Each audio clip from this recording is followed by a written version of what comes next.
Everyone, চলে এসেছি নতুন একটা ভিডিও নিয়ে। তো চলো মধ্যপ্রদেশের উজ্জয়িনীর এই গুহা সম্পর্কে তোমাদের সাথে একটু আলোচনা করি।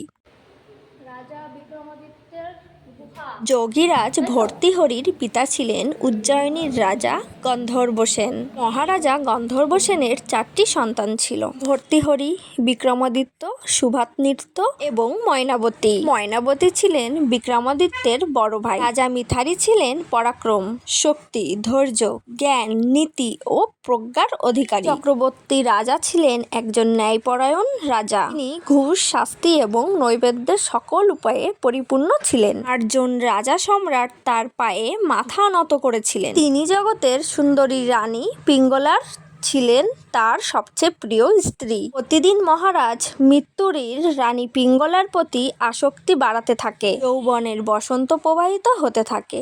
মাঝে মাঝে তার মন চিন্তিত হয়ে পড়ত যে পৃথিবীর নশ্বর দুঃখের স্থানের সমস্ত জিনিসই একজনকে আসক্তির বন্ধনে আবদ্ধ করতে বাধ্য।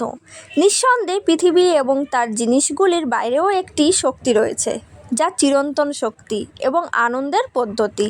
এটাই জীবনের চূড়ান্ত লক্ষ্য। উজ্জয়িনীর এই গুহায় যোগীরাজ নরহরিনাথ বেশ কয়েক বছর ধরে কঠোর তপস্যা করেছিলেন। যোগীরাজ মৃত্যুর তীব্র তপস্যায় দেবরাজ ইন্দ্রকে ভয় পেয়েছিলেন যে তিনি তার সিংহাসন দখল করতে পারেন। তাই ইন্দ্র যোগীরাজ ভর্তৃহরির তপস্যা ভঙ্গ করার জন্য বজ্রপাতের মাধ্যমে আক্রমণ করেছিলেন। তপস্যা শক্তিতে যোগীরাজ নরহরির এক হাতে বজ্রপাত বন্ধ করে দিয়েছিলেন, যা তাকে অবিনাশী করে তুলেছিল। আজও গুহার উপরে পাথরে তার হাতের ছাপ একটি দৃশ্যমান সাক্ষ্য। তিনি ছিলেন সিদ্ধ দেহধারী নহরবাণী। এখানেই তিনি কঠোর তপস্যা করেছিলেন। তিনি তার সূক্ষ্ম এবং বায়ুর মতন হালকা দেহকে হরিদ্বার ও উজ্জয়িনী এবং অন্যান্য গুহায় রূপান্তরিত করেছিলেন।